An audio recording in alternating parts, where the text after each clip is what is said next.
Hello and welcome to the Tej Civils news bits program. आज हम 15 अगस्त के इम्पोर्टेंट न्यूज़ आर्टिकल्स को कवर करेंगे। आज इंडिपेंडेंस डे के इनिशिएटिव पे hello and welcome to the Tej Civils news bits program. Hello and welcome to the Tej Civils news bits program. A very happy Independence Day to all of you. आज Independence Day के अवसर पे पत्रिका में एक बहुत ही अच्छा आर्टिकल आया था जहां एक बहुत अच्छे इनिशिएटिव के बारे में उन्होंने लिखा था, that is a second chance.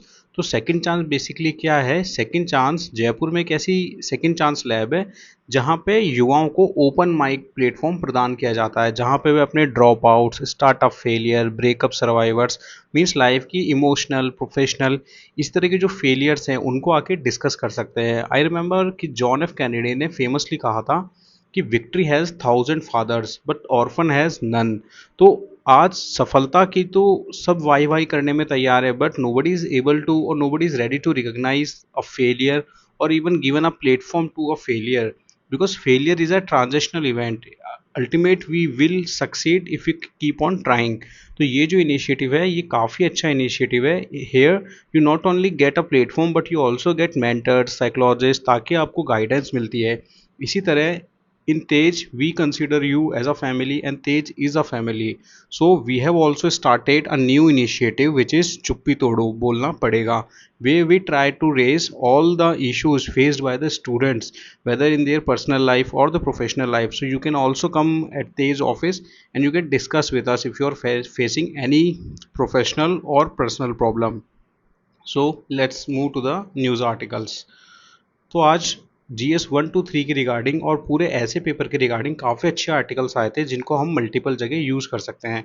सबसे पहले हम भारत की ग्रोथ स्टोरी को कवर करेंगे। तो ये जो आर्टिकल है ये 3-4 पॉइंट्स में डिवाइडेड है, तो अलग अलग सेक्टर में भारत की क्या ग्रोथ रही और क्या चैलेंजेस है ये उसको डिस्कस करता है। तो सबसे पहले SDG 3 जो कि स्वास्थ्य से रिलेटेड है। भारत में औसत उम्र करीब 70 वर्ष यानी दोगुनी हो चुकी है और शिशु मृत्यु दर में भी कमी आई है। तो हेल्थ स्टैंडर्ड्स पे भारत काफ़ी काम कर रहा है। इसी तरह अगर SDG 4 या शिक्षा के पैमाने पे देखें तो भारत में साक्षरता दर जो है वो 74% तक हो चुकी है। साथ ही सरकारी विभागों की जो रिसेंट रिपोर्ट्स आई है उसमें ये 80% तक हो चुकी है। बट स्टिल 1.17 करोड़ से ज़्यादा बच्चे जो है वो स्कूली सिस्टम से आउट है। अगर हम उन्हें जोड़ सके तो ये हमारे एजुकेशनल सिस्टम के लिए काफ़ी इंपॉर्टेंट रहेगा। यू विल बी सरप्राइज कि जब हमें इंडिपेंडेंस मिली थी तब केवल सिर्फ 12% ही शिक्षित थे, जिसमें कि 1.40 लाख स्कूल थे और 1.49 करोड़ विद्यार्थी थे, और विश्वविद्यालय भी हमारे पास 14 ही थे। आज हम लीडर हैं in terms of number of विश्वविद्यालय। तो इंडिया ने एजुकेशनल स्टैंडर्ड्स पे भी काफ़ी ग्रोथ अचीव करी है। बट हमारा अभी भी सबसे मेजर चैलेंजेस 1.17 करोड़ स्टूडेंट्स हैं जो कि स्कूलिंग सिस्टम से बाहर हैं। नेक्स्ट, इंडिया ने रोजगार या सस्टेनेबल डेवलपमेंट गोल 8 पे भी काफ़ी प्रोग्रेस करी है। श्रम शक्ति में 60 करोड़ लोग शामिल हैं, इनमें 20% महिलाएं हैं जो कि अभी भी कंसर्न का विषय है, क्योंकि महिलाएं हायर एजुकेशन में 48% तक ग्रेजुएशन लेवल में पहुंच चुकी है। ये कल भी हमने देखा था। बट स्टिल हमारा जो लेबर फोर्स पार्टिसिपेशन रेट है, specially in the professional sector और the organise sector, that is considerably low for the women. बेरोजगारी दर भी 7% के करीब है। आज लाल किले की प्राचीर से प्रधानमंत्री मोदी द्वारा बहुत ही इंपॉर्टेंट स्कीम PM विकसित भारत योजना लॉन्च की गई, जिसके तहत निजी क्षेत्र में रोजगार पाने वाले युवकों को 15,000 रुपये की आर्थिक सहायता का प्रावधान किया गया। तो भारत में बेरोजगारी को कम करने में ये एक बहुत ही अच्छा इनिशिएटिव साबित हो सकता है। साथ ही वर्ल्ड बैंक की भी रिपोर्ट है कि अगर भारत में महिलाओं का हिस्सा 50% हो जाए तो हमारी GDP में नियरली $770 बिलियन ऐड किए जा सकते हैं। तो ये अलग अलग सेक्टर में इंडिया की ग्रोथ स्टोरी और चैलेंजेस से रिलेटेड आर्टिकल था। साथ ही इस सीरीज में हम देखते हैं कि कैसे भारत ने जय किसान से जय जवान, जय विज्ञान और वर्तमान में जय अनुसंधान तक का सफर तय किया है। अगर हम खेती की बात करें तो जहां एक और हम अमेरिका द्वारा दिए गए फूड ग्रेन्स में निर्भर थे, आज भारत वर्ल्ड की फूड बास्केट है। कुल कृषि उत्पादन में हमारा स्थान दूसरा है। 1947 में जहाँ हम एक और अन्नों पे निर्भर थे, आज हमारे पास मिलेट से लेके सभी तरह के अन्नों में सेल्फ सफिशिएंसी हमने अचीव करी है। इसके साथ ही सैन्य वर्चस्व देखें तो भारत का जो सैन्य बजट है वो 6.81 लाख करोड़ रुपए हो चुका है। और ना केवल सैन्य बजट बल्कि हमने अपने इंडिजिनाइजेशन ऑफ डिफेंस पे भी काफ़ी काम किया है। हमारा रक्षा उत्पादन 1.50 लाख करोड़ तक पहुंच चुका है। इसमें सालाना 18% तो 2020 के मुकाबले 90% तक की भी वृद्धि देखी गई है। साथ ही आज हम एक डिफेंस एक्सपोर्टर के रूप में भी उभर रहे हैं। हमारा ब्रह्मोस सिस्टम हो, पिनाका मिसाइल हो, ये अलग अलग देश इसमें इंटरेस्ट दिखा रहे हैं। हमारा रक्षा निर्यात 24,000 करोड़ तक पहुंच चुका है। साथ ही अगर अर्थव्यवस्था की बात करें तो भारत विश्व की चौथी बड़ी अर्थव्यवस्था बन के उभरा है। हालांकि प्रति व्यक्ति आय अभी भी 2.54 लाख ही है, जो कि एक कंसर्न का विषय है। परंतु एक अच्छी बात यह है कि आज भारत ने 25 करोड़ से भी ज़्यादा लोगों को मल्टी डायमेंशनल पॉवर्टी से बाहर निकाला है। एक और 1947 में 85% जनसंख्या हमारी गरीबी रेखा के नीचे थी। बट सबसे बड़ा कंसर्न आज भी इंडिया के लिए यही है कि हमें हमारी पर कैपिटा इनकम को बढ़ाना होगा। इसी तरह अगर हम साइंटिफिक माइलस्टोन्स को देखें तो चाहे वो क्वांटम या आर्टिफिशियल इंटेलिजेंस में निवेश करना हो, चाहे डिजिटल पेमेंट्स में 50% से ज़्यादा डिजिटल ट्रांजैक्शंस करने हो, या फिर डीप ओशन मिशन से समुद्र की गहराई नापना हो और समुद्र में नई इनिशिएटिव लेने हो, इसके साथ ही स्पेस टूरिज्म में भी हमने अपने परचम लहराया है। भारत ने 433 विदेशी उपग्रह भी अभी तक अंतरिक्ष में पहुंचा चुके हैं। तो भारत ने space sector, deep ocean mission, quantum, AI, digital infrastructure, vaccine आदि के क्षेत्र में काफ़ी प्रोग्रेस करी है, जो कि दिखाता है कि how India has risen from being broken to a world power. अब ये भारत की स्टोरी थी। अब इसके साथ ही आज एक बहुत ही एक अच्छा आर्टिकल आया अरविंदो घोष के ऊपर, जो कि पश्चिम बंगाल में जन चेतना के एक प्रमुख विचारक भी रहे और इनका जीवन काफ़ी प्रेरणादायक था। इनके जीवन से हम कुछ बातें सीख सकते हैं। यू विल बी सरप्राइज कि ये एक समय पे सिविल सर्विसेज की प्रिपरेशन कर रहे थे और 1890 में उन्होंने सिविल सर्विसेज की परीक्षा भी पार कर ली थी। बट उस समय जब आईसीएस हुआ करता था तो घुड़सवारी की परीक्षा भी पास करनी होती थी, परंतु वो उसमें विफल रहे। और विफल रह के जब वो भारत आए तब उनका पिता का अकस्मात निधन भी हो गया, जिससे उनकी पूरी जीवन दशा ही बदल गई। ये उन्हें एक क्रांतिकारी बनने की ओर ले जाता है और आगे जाके वो वंदे मातरम जैसे न्यूज़पेपर से जुड़ते हैं। साथ ही अपने भाई बरिंदर घोष और बाकी अन्य क्रांतिकारियों के साथ मिलकर अनुशीलन समिति की स्थापना भी करते हैं। आपको फेमस अलीपुर केस तो पता ही होगा, इसमें भी उनका नाम आता है। अब ये उनकी एक क्रांतिकारी की जर्नी थी जो हमारे मॉडर्न हिस्ट्री में पूछी जा सकती है। But in GS2 ethics also Aurobindo Ghosh के जो विचार है वो बहुत इंपॉर्टेंट हो जाते हैं। और जब इन्हें जेल होती है अलीपुर केस में तो ये क्रांतिकारी से एक योगी के रूप में बदल जाते हैं। इनका एक ट्रांसफॉर्मेशन होता है। तो GS2 में मेंस 23 में एक क्वेश्चन आया था कि what is life define as per Aurobindo. तो इनके जो विचार हैं वो एथिकल पर्सपेक्टिव से भी काफ़ी इंपॉर्टेंट हो जाते हैं। तो आप इनके लाइफ डिवाइन के कंसेप्ट को पढ़िए। साथ ही अरविंदो समग्र योग का कंसेप्ट देते हैं, जहाँ वो ना केवल आध्यात्मिक या भौतिक अपितु भावनात्मक योग के इंटीग्रेशन पे भी जोर देते हैं। तो अरविंदो हमारे लिए एथिकल पर्सपेक्टिव से और हिस्टोरिकल पर्सपेक्टिव से दोनों से ही इंपॉर्टेंट है। You must read this article. Next article is regarding next generational reform. आज प्रधानमंत्री मोदी जी ने नेक्स्ट जनरेशनल रिफॉर्म की बात करी। तो अमिताभ कांत जी की जो आर्टिकल है ये काफ़ी अच्छा था। इसमें कुछ डेटा सेट्स थे जो हमारे लिए इंटरव्यू और मेंस दोनों के लिए ही इंपॉर्टेंट है। जैसा कि आपको पता है कि यूएस की अभी डिफरेंशिएटेड टैरिफ पॉलिसी चल रही है। तो सबसे पहले सर यूएस की इस दोहरेपन को उजागर करते हैं कि कैसे टर्की, जो कि एक नाटो कंट्री भी है, is the largest importer of Russian oil products which imports 26% of the Russian oils, but still Turkey केवल 15% टैरिफ को झेलता है। वहीं यूरोप ने 2022 से अभी तक रशिया से 297 बिलियन यूरोस का इंपोर्ट किया है, which is a considerable number. And alongside US also import palladium और इम्पोर्टेंट फर्टिलाइजर फ्रॉम रशिया। तो सबसे पहले सर ट्रंप और यूएसए की डिफरेंशिएटेड पॉलिसी के बारे में बात करते हैं। Nextly, at the end of the article, Sir talks about कि whether Indian economy is a dead economy। तो आंसर है no, बिकॉज सर ने काफ़ी अच्छे रीजन दिए हैं कि we are world's fastest growing economy, we have become the fourth largest economy. साथ ही India has seen a decade of structural reforms, digital innovation, let it be GST, Jan Aadhaar and mobile Trinity. इसी तरह से 25 करोड़ से भी ज़्यादा लोगों को हमने मल्टी डायमेंशनल पॉवर्टी से बाहर निकाला है। साथ ही जो एक्सट्रीम पॉवर्टी है वो 3% से भी नीचे गिर चुकी है। वीमन की बात करें तो 80% से ज़्यादा जो स्टैंड अप इंडिया में लोन दिए गए that were given to the womens. इसी तरह मुद्रा लोन्स में 68% भागीदारी वीमेंस की है, जो दिखाता है कि भारत में वीमेंस का एम्पावरमेंट किस स्पीड से हो रहा है।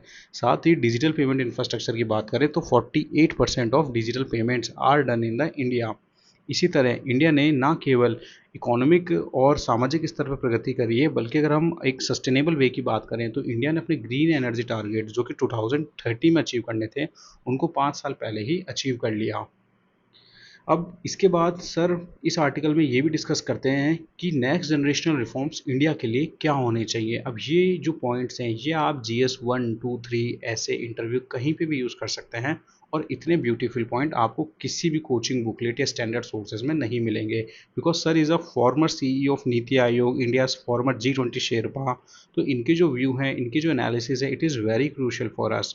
तो सबसे पहले सर GST रिफॉर्म्स के बारे में बात करते हैं। आज प्रधानमंत्री मोदी जी ने भी नेक्स्ट जनरेशनल GST रिफॉर्म की बात करी। तो सर कहते हैं कि वी शुड हैव 2 रेट या 2 स्लैब GST सिस्टम, साथ ही कंपनीज के लिए उसे पैन से इंटीग्रेट कर देना चाहिए ताकि उन्हें अलग अलग रजिस्ट्रेशन ना कराना पड़े। इसके साथ ही ईज ऑफ डूइंग बिजनेस पे हमें ध्यान देना होगा, जहां हम अपने लेबर कोड्स में सुधार करना पड़ेगा। बहुत सारे स्टेट्स में अभी भी सिंगल विंडो क्लियरेंस नहीं है। साथ ही हमें कैपिटल कॉस्ट को कम करना पड़ेगा। बैंक के पास अभी SLR कोटा में 18% रिजर्व होता है, जिससे क्या होता है कि जो एंटरप्राइज है उनकी बोरिंग कैपेसिटी कम हो जाती है। तो सर रिकमेंड करते हैं कि SLR को 18% से 0% कर दिया जाए। साथ ही ट्रेड लिबरलाइजेशन पे इंडिया को फोकस करना पड़ेगा। हमारे जो QCQ है which is quality control order, हमें उनके जो स्टैंडर्ड हैं उसको थोड़ा कम करना पड़ेगा। साथ ही हमें ट्रेड डाइवर्सिफिकेशन पे फोकस करना पड़ेगा ताकि ग्लोबल शॉक से हम इम्यून रह सकें। इसके साथ ही सर ने एक बहुत अच्छा पॉइंट दिया कि इंडिया अगर इंटरनेशनल टूरिज्म में केवल 1.5% कंट्रीब्यूट कर पाता है तो it is a area of concern for us, क्योंकि अगर हम हमारे NRIs का ट्रैवल हटा दें तो हमारा इंटरनेशनल टूरिज्म या इंटरनेशनल ट्रैवल में केवल 1.5% का शेयर है। और टैरिफ जो है वो टूरिज्म पे तो नहीं लग सकते। तो सर कहते हैं कि टूरिज्म हैव नो टैरिफ। तो ये एक बहुत ही अच्छा सेक्टर है, और कीपिंग इन माइंड कि इंडिया की जो डाइवर्सिटी है वेदर इट्स जोग्राफिकल और इन टर्म्स ऑफ सोशलॉजिकल, तो इंडिया एक ह्यूज मार्केट है टूरिज्म को लेके। साथ ही हमें अर्बन रिफॉर्म भी करने पड़ेंगे, हमारी sustainable cities, smart city infrastructure हमें क्रिएट करना पड़ेगा। और एंड में सर स्ट्रेटेजिक डिसइन्वेस्टमेंट या जिसे कि हम प्राइवेटाइजेशन भी कहते हैं, उस पर भी फोकस देने की बात करते हैं। तो ये कुछ एरिया है जो कि नेक्स्ट जनरेशनल रिफॉर्म है। आज मोदी जी ने भी नेक्स्ट जनरेशनल रिफॉर्म की बात करी, तो आपसे मेंस में भी ये चीज़ पूछी जा सकती है कि what next generational reform India should take. तो ये काफ़ी अच्छा आर्टिकल था। Next infographic is regarding agriculture. India जो है वो जूट प्रोडक्शन पे काफ़ी फोकस कर रहा है। There is a topic in our GS 1 की growth, productivity and trends of crops. तो जूट पे सरकार का काफ़ी फोकस है। अब जूट हमारे लिए दो एस्पेक्ट से इंपॉर्टेंट हो जाता है। First, it has its environmental impact because एक नेचुरल फाइबर है, इको फ्रेंडली है, बायोडिग्रेडेबल है, और कार्बन फुटप्रिंट भी इसका कम है। सेकेंडली, कैसे ये आर्टिजन्स और फार्मर के इकोनॉमिक अपलिफ्टमेंट या इंडिया को एक टेक्सटाइल मार्केट के रूप में स्टैब्लिश कर सकता है, दोनों ही तरीके से हमारे लिए इंपॉर्टेंट हो जाता है। प्रीवियस ईयर्स में RS में 2023 में क्वेश्चन पूछा गया, जहां मिलेट्स के न्यूट्रिशनल बेनिफिट्स को और हेल्थ बेनिफिट्स को और फूड सिक्योरिटी पे मिलेट्स का कैसे इंपॉर्टेंस है ये पूछा गया था। तो इसी तरह से जूट पे भी आप एक छोटा सा नोट प्रिपेयर कर सकते हैं। Next infographic is regarding Rajasthan 17 new policy. हाल ही में राजस्थान सरकार ने विकास के हेतु नई 17 नीतियां लागू करी है। इनमें हमें फटाफट देख लेते हैं। सबसे पहले हमारी RIPS योजना है, जिसके अंतर्गत की 4.12 लाख करोड़ के प्रोजेक्ट्स कार्यान्वयन में हैं और 35 लाख करोड़ रुपए के MOU किए जा चुके हैं। इसी तरह से AVGC XR नीति भी है, जो कि एनिमेशन, विजुअल इफेक्ट्स, गेमिंग और सोशल मीडिया इन्फ्लुएंसिंग को बढ़ावा देती है। थर्ड नीति राजस्थान कौशल नीति से है, जिसमें 50,000 युवाओं को डिजिटल और तकनीकी स्किल प्रदान करने का लक्ष्य रखा गया है। नेक्स्ट नीति राजस्थान युवा नीति, जिसमें कि 1.25 लाख सरकारी और प्राइवेट नौकरियां सृजित करने का लक्ष्य रखा गया है।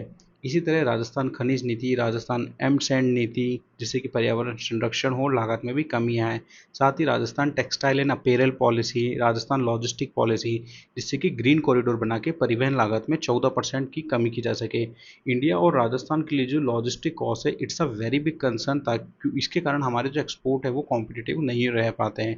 इसी तरह से राजस्थान एकीकृत स्वच्छ ऊर्जा नीति 2024 भी लाई गई है, जिसके तहत 2030 तक 125 गीगावाट स्वच्छ ऊर्जा का लक्ष्य रखा गया है। इसी तरह दिव्यांगजनों हेतु समान अवसर नीति, राजस्थान नागरिक उड्डयन नीति, एकीकृत क्लस्टर विकास योजना, ताकि कि एमएसएमई का विकास किया जा सके। इसी तरह राजस्थान एक्सपोर्ट प्रमोशन नीति, जिसमें कि निर्यात में 20% वृद्धि का लक्ष्य रखा गया है। राजस्थान एमएसएमई नीति, Rajasthan data centre policy, Rajasthan पर्यटन इकाई नीति और राजस्थान एक जिला एक उत्पाद नीति भी लाई गई है। तो ये इन्फोग्राफिक बहुत शॉर्ट में आपको सारी नीतियों के काफ़ी क्रिस्प पॉइंट दे देता है। ये आपके मेंस और प्रीलिम्स दोनों ही पर्सपेक्टिव से इंपॉर्टेंट हो जाता है। Next article is regarding cloud burst. अब हमारे GS2 में cloud environmental issue directly mention topic है, एंड वी हैव सीन कि रीसेंट टाइम में क्लाउड बस्ट की फ्रीक्वेंट घटनाएं सामने आ रही है। अभी रिसेंट ही किश्तवाड़ में क्लाउड बस्ट होता है, जिसमें कि 46 पर्सन जो हैं वो डेथ हो जाते हैं, इंक्लूडिंग 2 CISF पर्सनल, और 167 पीपल हैव बीन रिस्टोर्ड। इसी तरह एक सिमिलर इंसिडेंट अभी उत्तरकाशी के धराली गांव में होता है। ये भी हमारे लिए कंसर्न का है कि क्यों हमारे हिमालयन जो स्टेट्स हैं या सदर्न हिमालयन हैं, वहाँ की टोपोग्राफी में ऐसा क्या इशू आ रहा है कि बार बार क्लाउड बस्ट की घटनाएं हमें देखने को मिल रही है। तो हम इसके रीज़न देख लेते हैं। बेसिकली क्लाउड बस्ट के कुछ इंपॉर्टेंट रीज़न है, like climate change and the global warming. इसी तरह से जो मॉनसून पैटर्न हमारा शिफ्ट हुआ है, जहाँ पे कि erratic spells with the long dry gaps देखने को मिलता है और sudden heavy burst of rainfall देखने को मिलता है। साथ ही लोकल ज्योग्राफी, अगर आप सदर्न हिमालय देखेंगे तो वहाँ की जो स्लोप्स है that is very steeps with a deep valley and narrow catchment cause rapid water concentration. इसी तरह ग्लोबल वार्मिंग के कारण जो ग्लेशियर मेल्ट हो रहे हैं, that is also a concern. The major concern is deforestation and land use change. हमारे Himalayan state की जो इकोलॉजिकल कैपेसिटी है that has already been surpassed, but still वहाँ पे डिफॉरेस्टेशन हो रहा है, अर्बनाइजेशन हो रहा है, जिसकी वजह से लैंड यूज पैटर्न बदला है। इसी तरह से urbanisation in fragile zone, and the last one is orographic lift. तो ये जो इन्फोग्राफिक है, ये ओरोग्राफिक लिफ्ट को बताता है कि कैसे सबसे पहले मॉइस्ट एंटर जो है वो एक माउंटेन और हिल के किनारे आती है, and that is rising. After that it voluntarily rises upward, और जब इसको लैक ऑफ अपवर्ड एयर मिलती है, जिससे कि प्रिवेंट होता है डिसिपेशन ऑफ मॉइस्चर, तो सडनली ये जितना पानी है ये एक तरफ एक्यूमुलेट होना और गिरना चालू हो जाता है। और क्योंकि स्लोप जो है वो स्टीप होती है, जिसके कारण सडन फ्लैश आती है कि जो बारिश एक दिन या एक महीने में होनी चाहिए थी वो सडनली हो जाती है। तो ये तो थे क्लाउड बस्ट के रीज़न। अब हमें इंटरव्यू और मेंस दोनों के लिए ही कुछ सॉल्यूशंस पता होने चाहिए। तो हमने हमारी अप्रोच को दो पार्ट में डिवाइड किया है, government and community based. As a government और administrator we should install early warning systems, we should impose strict land use rules, afforestation and slope stability पर हमें काम करना होगा। साथ ही we should focus for the green and resilient infrastructure, and citizens की disaster preparedness and training पे भी हमें ध्यान देना होगा। इसी तरह अगर हम इंडिविजुअल लेवल या कम्युनिटी लेवल पे बात करें तो we should avoid blocking natural drains, we should plant trees, protect slopes, follow weather alerts which are send by IMD। इसी तरह से होम ड्रेनेज कंडीशन को हमें इम्प्रूव करना पड़ेगा। साथ ही रेन वाटर का जो रीयूज़ है उस पर भी हमें फोकस करना पड़ेगा। अब इस तरह के इवेंट्स में जो अर्ली वार्निंग है वो बहुत इंपॉर्टेंट हो जाती है। अगर आप उत्तरकाशी का केस भी देखेंगे तो उत्तरकाशी में वर्ल्ड बैंक द्वारा फाइनेंस एक योजना चलाई जा रही है, जिसमें कि multi hazard early Byron siren system install किए जाने थे। अब उत्तराखंड में ये 250 स्थान चिन्हित किए गए थे, बट अभी तक ये केवल 175 ही जगहों पर लगाए गए हैं। इवन इन उत्तरकाशी 14 स्थानों पर ये सिस्टम स्थापित किया गया, लेकिन धराली गांव इसमें नहीं था। और because of that we could not have that early warning system. So अगर ऐसे सिस्टम स्टैब्लिश किए जाते हैं तो such incident can be avoided. After that there is a very small article regarding the environmental issue. तो ये काफ़ी self introspection वाला आर्टिकल था कि कैसे स्वतंत्रता से लेके अभी तक हमारे पैटर्न्स ऑफ कंजम्पशन चेंज हुए हैं, हमारी मेंटेलिटी कैसे चेंज हुई है। तो सर ने इसमें दो तीन पॉइंट दिए थे कि जहाँ स्वतंत्रता के समय हमारा वेस्ट पर पर्सन जो वेस्ट था, इट वाज अराउंड 100 ग्राम पर पर्सन, जो कि वर्तमान में 700 ग्राम पर पर्सन हो गया है। इसी तरह जो ट्री डेंसिटी है वो जहाँ उस समय 28, अब वर्तमान में 28 पर पर्सन है, जो कि ग्लोबल एवरेज अगर आप देखेंगे तो 442 की कंसीडर में नेग्लिजिबल है। इसी तरह फूड वेस्टेज हमारी 55 केजी पर पर्सन है। तो जब हम फूड वेस्टेज करते हैं तो हम ना केवल फूड वेस्टेज करते हैं बल्कि हम CO2 एमिशन को प्रमोट करते हैं, क्योंकि सबसे ज़्यादा CO2 आपके फूड प्रोडक्शन या जो आपके एग्रीकल्चरल से निकलती है उसमें काउंट होती है। और जब आप फूड वेस्ट करते हैं तो आप इनडायरेक्टली ग्लोबल वार्मिंग में भी कंट्रीब्यूट करते हैं। अब मुझे याद आता है कि जॉन ऑफ कैनेडी का एक वेरी फेमस स्टेटमेंट है कि डोंट आस्क कि what your country do for you, ask what you can do for your country. तो एक कंपैरेटिव एनालिसिस मैंने अपनी तरफ से ऐड किया है कि ऐसा क्या है कि इंडियंस में सिविक कल्चर आज भी लैक करता है, या हम रिस्पॉन्सिबल सिटीजन या एडमिनिस्ट्रेशन में प्रोएक्टिव पार्ट नहीं ले पाते हैं। तो दो कंपैरिजन मैंने ऐड किया है कि क्यों जापान और इंडिया के कल्चर में फ़र्क है। आप देखिए कि जापान में जो टोक्यो मेट्रोपोलियन एरिया है उसकी टोटल पॉपुलेशन भी 37 मिलियन है। सिमिलरली दिल्ली की भी टोटल पॉपुलेशन नियरली 33 मिलियन के आसपास है। इसी तरह ओसाका और बॉम्बे की पॉपुलेशन भी नियरली सेम है। बट ऐसा क्या है कि despite being same population, same democratic system, Japan is so much clean and we have issues and government has to launch initiative like Swachh Bharat अभियान, ताकि लोगों की मेंटेलिटी चेंज की जा सके। द बेसिक डिफरेंस इज कि जापान में 37 million people consider themselves as cleaners, people खुद इनिशिएटिव लेते हैं। But in our case every one of us consider our self कि we don't have any responsibility toward it until or unless government asks us to do. So that is a basic difference between Japan and India. Next article is a very small clip regarding Western thinker J.S. Mill. तो J.S. Mill हमारे GS2 syllabus के लिए काफ़ी relevant है और बार बार इनके regarding question भी पूछा जाता है। जैसे कि आपको पता होगा कि यूटिलिटेरियनिज्म का प्रिंसिपल इन्होंने दिया था और उसमें भी क्वालिटेटिव यूटिलिटेरियनिज्म। तो इनका कहना था कि actions are right if they promote the greatest happiness for the greatest number. But इन्होंने क्वालिटेटिव पे एम्फेसाइज किया कि क्वालिटी ऑफ हैप्पीनेस की intellectual and moral pleasures are superior to physical pleasure. अब इसके साथ ही इन्होंने एक लिबर्टी का प्रिंसिपल भी दिया कि ही अर्ज कि individual should be free to act as they wish unless their action harm others. तो आपसे हार्म प्रिंसिपल भी पूछा जा सकता है। तो स्वतंत्रता एक जिम्मेदारी है, ये भी इनका कहना था। इसी तरह freedom of speech and thought पे भी इन्होंने बिलीफ दिए। साथ ही limits of authority, state should only interfere in personal freedom to prevent harm to others and not to enforce morality और मेजॉरिटी प्रेफरेंस। तो ये कहते हैं कि स्वतंत्रता एक जिम्मेदारी है, ये यह भी मांग करती है कि हम अपने निर्णयों के लिए जवाबदेह रहे। समाज में रहते हुए एक दूसरे के अधिकारों का सम्मान करना ही स्वतंत्रता का सच्चा सार है। तो इनके जो कंसेप्ट है utilitarianism, liberty principle, harm principle, ये आप मेंस पर्सपेक्टिव से याद रख सकते हैं। Next article is a interlinking of technology and polity, जहां आप इसे दोनों ही तरह से यूज़ कर सकते हैं। वर्तमान में केंद्र सरकार द्वारा एक नया इनिशिएटिव लाया जा रहा है जिससे कि हम AI की मदद से हमारी पंचायतों की निगरानी रखेंगे, ताकि जो सरपंच की जो मनमानी होती है या वहाँ पे एडमिनिस्ट्रेटिव वर्क में करप्शन होता है उसे मिनिमाइज किया जा सके। तो this example of AI you can use कि how you will use AI और टेक्नोलॉजी इन द एडमिनिस्ट्रेशन। साथ ही पंचायती राज रिफॉर्म्स में भी आप इसे यूज़ कर सकते हैं।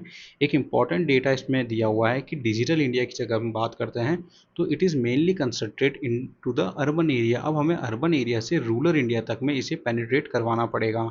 साथ ही इस इनिशिएटिव के द्वारा 2.68 लाख ग्राम पंचायत की AI मॉनिटरिंग की जाएगी, ताकि उनमें और पारदर्शिता और जवाबदेही आ सके। अब रूरल इंडिया में डिजिटल इंडिया लाना क्यों इंपॉर्टेंट हो जाता है, क्योंकि आज भी भारत की 68% जो पॉपुलेशन है वो ग्रामीण क्षेत्रों में रहती है। Out of 140 crore 83 crore people are still living in the ग्रामीण एरिया। तो ये अच्छा इनिशिएटिव है। इस तरह के इनिशिएटिव्स को आप इंटरव्यू में भी बोल सकते हैं और मेंस में भी यूज़ कर सकते हैं। Next article is regarding ongoing Russia-Ukraine conflict and it is also connected with the West Bank model of Israel। तो जैसा आपको पता है कि अलास्का में बैठक होने वाली है और ट्रंप और पुतिन ने कंसेंसस के संकेत दिए हैं और एक वेस्ट बैंक मॉडल की बात की जा रही है कि रशिया यूक्रेन का जो कॉन्फ्लिक्ट है उसे एक वेस्ट बैंक मॉडल की तर्ज पे ख़त्म किया जा सकता है। तो अभी वेस्ट बैंक मॉडल क्या है, ये हमारे इंटरव्यू के लिए और मेंस के लिए भी आने वाले समय में इंपॉर्टेंट हो सकता है। तो हुआ ये था कि जब 1993 में ऑस्लो अकॉर्ड होते हैं तो इसराइल और PLO में कंसेंसस बनती है बात करने को लेके। और जब 1995 में सेकेंड ऑस्लो अवार्ड होते हैं तो पूरा जो वेस्ट बैंक रीजन है, ये वेस्ट बैंक रीजन एक समय पे जॉर्डन के अंतर्गत था, जिसे कि इसराइल ने ऑक्यूपाई या कॉन्कर कर लिया। अब इस ऑस्लो अकॉर्ड में पूरे वेस्ट बैंक रीजन को 3 हिस्सों में बांट दिया जाता है, रीजन ए, रीजन बी, रीजन सी। रीजन ए जो कि रेड डॉट से आपको दिख रहा होगा, it is 18% of the area which is controlled by Palestine. Region B which is visible by green dots, it is consisting of 22%। अब यहाँ पे पैलेस्टीन और इसराइल दोनों की ही प्रेजेंस है, पर जो सिक्योरिटी अपरेटस है वो इसराइल का है। रिमेनिंग जो एरिया है जो कि मेजॉरिटी में है which is 60%, it is control securitically, security दृष्टि से भी इस पर इसराइल का ही है और सेटलमेंट की दृष्टि से भी इसराइल का ही अधिकार है। तो रशिया यूक्रेन में भी इसी तरह की चर्चा चल रही है कि जो रशिया के जो इंपॉर्टेंट एरिया हैं, जो रशिया डिमांड कर रहा है, हो सकता है वहाँ पे एक ऐसा मॉडल लाया जाए जिसमें रूस का एक गवर्नर हो, आर्थिक नियंत्रण रूस के पास ही रहेगा, यूक्रेन के पास नहीं। तो इस तरह से रशिया के भी कंसर्न सॉर्ट आउट हो जाएंगे और यूक्रेन के भी कंसर्न सॉर्ट आउट हो जाएंगे। तो देखते हैं कि क्या ये वेस्ट बैंक मॉडल एक और मॉडल के रूप में सक्सेस हो सकता है या नहीं। अब नेक्स्ट आर्टिकल बहुत अच्छा है in terms of tracing the evolution of supreme court और सुप्रीम कोर्ट के जुडिशियल एक्टिविज्म के बारे में। तो सुप्रीम कोर्ट के आपको पता है कि 75 साल पूरे हो रहे हैं, तो हम ऐसे अहम निर्णय देखेंगे जिससे कि सुप्रीम कोर्ट ने समय समय पर संविधान के बुनियादी ढांचे की रक्षा करी, मौलिक अधिकारों और महिला समानता को एक नई दिशा दी। तो सबसे लैंडमार्क केस जो था, सबसे पहले था केशवानंद भारती बनाम केरल सरकार 1973 का। ये वही केस था जो कि संविधान का बेसिक स्ट्रक्चर को डिफाइन करता है और अनुच्छेद 368 जो कि अमेंडमेंट की रिगार्डिंग है उसकी एक सीमाएं तय करता है। इसके बाद सेकंड इंपॉर्टेंट केस होता है 1994 सेंटर स्टेट रिलेशन और फेडरलिज्म के केस में। ये बहुत ही इंपॉर्टेंट डेवलपमेंट था जहाँ केंद्र और राज्यपालों की मनमानी पे रोक लगती है। तो इसमें 3 इंपॉर्टेंट बात होती है। फर्स्ट कि बहुमत का निर्धारण राजभवन की बजाय विधानसभा में होना चाहिए, क्योंकि उस समय प्रेसिडेंट रूल और इम्पोजिशन ऑफ इमरजेंसी जैसी केसेस देखने को मिल रहे थे। तो ये जजमेंट एक लैंडमार्क जजमेंट था। सेकेंडली कि गलत तरीके से राष्ट्रपति शासन लगाने पर कोर्ट को इंटरवेंशन करने का अधिकार मिलता है। थर्डली विधायक खरीद फरोख्त में भी कमी आती है। इसके बाद 1978 में होता है मेनका गांधी बनाम भारत सरकार। तो ये मौलिक अधिकारों के एक्सपेंशन में काफ़ी इंपॉर्टेंट होता है। इस मेंस में 2024 मेंस में golden triangle of fundamental right पूछा गया था। तो golden triangle of fundamental right is article 14, article 19 and article 21। तो ये जो स्वर्णिम चतुर्भुज है, इसका अधिकार हमें इस केस के थ्रू प्राप्त होता है। नेक्स्ट ललिता कुमारी बनाम उत्तर प्रदेश सरकार 2013 का ये केस होता है, जहाँ पे कि पुलिस की शक्तियों के दुरुपयोग पर रोक लगती है। साथ ही नए फैसले से दहेज उत्पीड़न में बेवजह गिरफ्तारी करने को 2 महीने का कूलिंग पीरियड भी दिया जाता है। इसके बाद एक इम्पॉर्टेंट केस जो कि प्राइवेसी से रिलेटेड होता है, वो आता है PUCL बनाम भारत सरकार, जो कि KS पुट्टास्वामी केस नाम से भी जाना जाता है। और इसमें राइट टू प्राइवेसी को आर्टिकल 21 में एक मौलिक अधिकार के रूप में जगह दे दी जाती है। अनदर इंपॉर्टेंट केस ही विशाखा बनाम राजस्थान केस। ये केस जो है वो एक लैंडमार्क केस बनता है और आगे जाके prevention of sexual harassment at work place के रूप में हमें देखने को मिलता है। इसी तरह यूनिफॉर्म सिविल कोड से रिगार्डिंग सरला मुदगल बनाम भारत सरकार का केस है, जहां पे आपराधिक कानून सभी नागरिकों के लिए समान रूप से लागू होते हैं, लेकिन सिविल कानून अलग अलग धर्मों के अनुसार बनाए गए। तो संविधान के अनुच्छेद 44 के अनुसार समान नागरिक संहिता को लागू करने के लिए इस फैसले में कहा गया था। तो अगर आपसे इंटरव्यू में यूनिफॉर्म सिविल कोड का क्वेश्चन आता है तो सरला मुदगल बनाम भारत सरकार का केस इंपॉर्टेंट हो जाता है। इसके बाद आता है शायरा बानो भारत सरकार का केस, जिसमें कि तलाक बिद्दत या ट्रिपल तलाक को असंवैधानिक घोषित कर दिया गया था। तो ये कुछ लैंडमार्क केस थे जहां सुप्रीम कोर्ट ने किस तरह से जुडिशियल एक्टिविज्म दिखाते हुए संविधान के बुनियादी ढांचे, मौलिक अधिकार, फेडरल स्ट्रक्चर और ह्यूमन राइट्स को इंश्योर किया। तो ये काफ़ी इंपॉर्टेंट हो जाता है, आपसे मेंस में पूछा जा सकता है एनालिटिकल वे में कि how supreme court has ensured over the years fundamental right, basic structure doctrine, equality और the human right in India. इसी तरह इलेक्शन कमीशन ऑफ इंडिया पे भी एक इन्फोग्राफिक्स दिया हुआ था, क्योंकि इलेक्शन कमीशन ऑफ इंडिया पे काफ़ी एलिगेशंस लगते हैं। तो अगर मेंस में आपसे क्वेश्चन पूछा जाता है तो आप कुछ पॉजिटिव एग्जांपल या डेटा कोट कर सकते हैं कि कैसे Election Commission of India function as an independent body और कैसे उनका देश के विकास में या एक स्वच्छ चुनाव और निष्पक्ष चुनाव कराने में योगदान रहा है। तो सबसे पहले 1982 में EVM का कंसेप्ट इंट्रोड्यूस किया जाता है, जिससे कि मतगणना को आसान बनाया जाता है। इसमें धारा 61A जोड़ी जाती है पीपल्स रिप्रेजेंटेशन एक्ट में, जिससे कि चुनाव आयोग को EVM के उपयोग की विधिक शक्तियां प्राप्त होती है। इसके बाद 1988 में आता है 61st कॉन्स्टिट्यूशनल अमेंडमेंट, जिससे कि वोट देने की उम्र को 18 कर दिया जाता है। आफ्टर डेट 1998 में राजनीतिक दलों को आकाशवाणी और दूरदर्शन पर निःशुल्क समय दिया जाता है। उसके बाद 2013 में वोट की पुष्टि के लिए ईवीएम के साथ वीवीपैट भी जोड़ दिया जाता है। और प्रीलिम्स के लिए आप ध्यान रख सकते हैं कि सबसे पहले वीवीपैट का इस्तेमाल नागालैंड में एक उपचुनाव में हुआ था। इसके बाद एक इम्पॉर्टेंट आर्टिकल या इम्पॉर्टेंट इनिशिएटिव लिया जाता है 2017 में, जहाँ पे 2017 में अभिराम सिंह बनाम सीडी कोमा कोमाचन मामले में फैसला सुनाते हुए सुप्रीम कोर्ट की संविधान पीठ ने कहा कि उम्मीदवार या उसकी सहमति से कोई भी व्यक्ति इलेक्शन के दौरान धर्म, जाति, समुदाय, नस्ल, भाषा के नाम पे स्वयं एजेंट या मतदाताओं से मतदान की अपील नहीं कर सकता है। तो इंडिया में कम्युनलिज्म के रिगार्डिंग ये जजमेंट काफ़ी इंपॉर्टेंट हो जाता है। Next article is regarding governors role in democracy. तो अभी रिसेंटली तमिलनाडु गवर्नर पे एक कंट्रोवर्सी हुई थी, जहाँ पे वो एक यूनिवर्सिटी फंक्शन में थे and a student of PhD denied taking degree from him. तो गवर्नर का issue apart from political issues हमारे लिए क्यों इंपॉर्टेंट होता है, क्योंकि अगेन एंड अगेन क्वेश्चंस पूछे जा रहे हैं। रिसेंटली सुप्रीम कोर्ट का एक ऑर्डर आता है जहाँ पे कि गवर्नर की वीटो पावर को रिस्ट्रिक्ट कर दिया जाता है। इसके साथ ही ये जो आर्टिकल है ये गवर्नर के एजुकेशनल इंस्टीट्यूशन में सेरिमोनियल हेड्स का जो इशू है कि according to this article governors as chancellor do more harm than good in universities. तो ये हमसे पूछा जा सकता है कि what is the governors role in the educational institution. अब हमारे लिए पॉलिटिकल ओपिनियन से बढ़ के मैटर करता है कमीशंस की opinion, because nobody concern about our opinion, we should write what different commissions have recommended. तो गवर्नर या सेंट्रल स्टेट के केस में तीन इंपॉर्टेंट कमीशन है।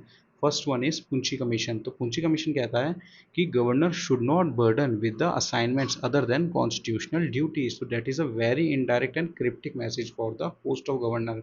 सेकेंडली सरकारिया कमीशन रिकमेंड करते हैं कि governor should B a non-political person, a impartial person and an independent person, and he should not involve in active politics recently। इसी तरह national commission for review of working constitution जब बनाया जाता है तो वो एक इंपॉर्टेंट रिमार्क देते हैं कि governor should act as link between centre and state, not as an agent of centre. इसके साथ ही governor should be a figure of integrity and non political. तो apart from the political controversy what is important for us कि हमें governor के regarding कुछ recommendation पता होने चाहिए कि गवर्नर के डिस्क्रिशनरी राइट्स क्या हैं, उनकी क्या लिमिटेशन है, वेरियस कमीशन ने क्या रिकमेंडेशन दी है और कैसे फर्दर रिफॉर्म किए जा सकते हैं, ताकि गवर्नर सेंटर स्टेट के बीच में एक लिंक की तरह काम करें, ना कि एक एजेंट के रूप में। So that was all from our side. We again wish you a happy Independence Day. So again, if you are liking our initiative, please do consider like, share and subscribe। इस topic की HD PDF आपको हमारे Telegram channel से मिल जाएगी, उसका link आपको comment section में मिल जाएगा। Thank you.